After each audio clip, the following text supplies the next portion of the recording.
Shivneri credit सौहार्द सहकारी संघाला 65.31 लाखांचा नफा. बेडकिहाळ येथील शिवनेरी क्रेडिट सौहार्द सहकारी संघाची बैठक दिनांक 13 रोजी संस्थापक रामचंद्र डोमणे यांच्या अध्यक्षतेखाली पार पडली. अध्यक्ष बाबूराव नारे, उपाध्यक्ष चंद्रकांत चव्हाण व संचालक मंडळ उपस्थित होते. संघाची आर्थिक स्थिती भक्कम असून 1196 सभासद, 3.43 कोटी निधी, 17.66 कोटी ठेवी व 23.42 कोटी खेळते भांडवल आहे. कर्ज वितरण 13.31 कोटी असून उलाढाल 78.45 कोटी झाली आहे. 96.42% वसुलीसह संघाला 65.31 लाखांचा निव्वळ नफा झाला असल्याची माहिती डोमणे यांनी दिली.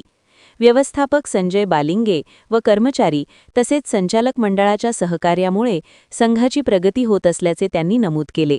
आभार सुहास डोमणे यांनी मानले. विशाल क्रांती न्यूज प्रतिनिधी राजू संकप्पाळ, शेमणेवाडी. किंचितशी वाढ झाली आहे. भाग भांडवल संस्थेचं 12,73,160 इतका आहे. संस्थेचा निधी 3,43,23,112, ठेवी 17,66,27,930, खेळते भांडवल संस्थेचं 23,42,11,704 इतकं झालं. ही प्रगती अतिशय चांगली प्रगती आहे आणि याचं श्रेय होतं ते आमच्या जाणत्या सर्व सभासदांना, कर्तव्यदक्ष संचालक मंडळांना आणि त्याचप्रमाणे अतिशय हृदयदावक असं काम केलेल्या आमच्या सर्व कर्मचाऱ्यांना. गुंतवणुकीमध्ये संस्थेनं 8,70,56,743 इतकी गुंतवणूक केली आहे.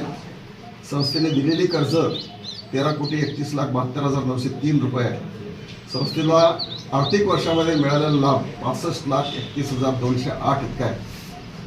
हा लाभ अतिशय चांगला का म्हणतो, कारण गेल्या वर्षी तुलनात्मकदृष्ट्या हा 52 लाख इतका नफा आम्हाला गेल्या वर्षीच्या आर्थिक वर्षामध्ये झाला होता. त्यानंतर ही इतकी मोठी झेप संस्थेने घेतली आहे.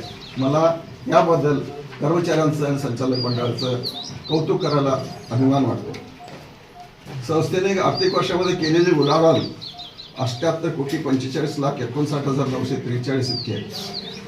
अतिशय चांगली उलाढाल देखील संस्थेने या आर्थिक वर्षामध्ये केलेली आहे आणि वसुलीचं प्रमाण देखील 96.42% इतकं आहे. मला आनंद वाटतोय.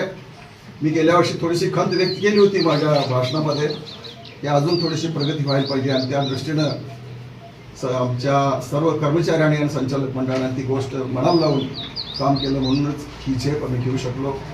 तुम्हा सर्वांचं सहकार्य प्रसिद्धी देऊन किंवा मुखाद्वारे आमचा प्रचार करून या संस्थेच्या प्रगतीला तुम्हाला सर्वांचं सहकार्य लावलं, याबद्दल तुम्हालाही धन्यवाद देतो.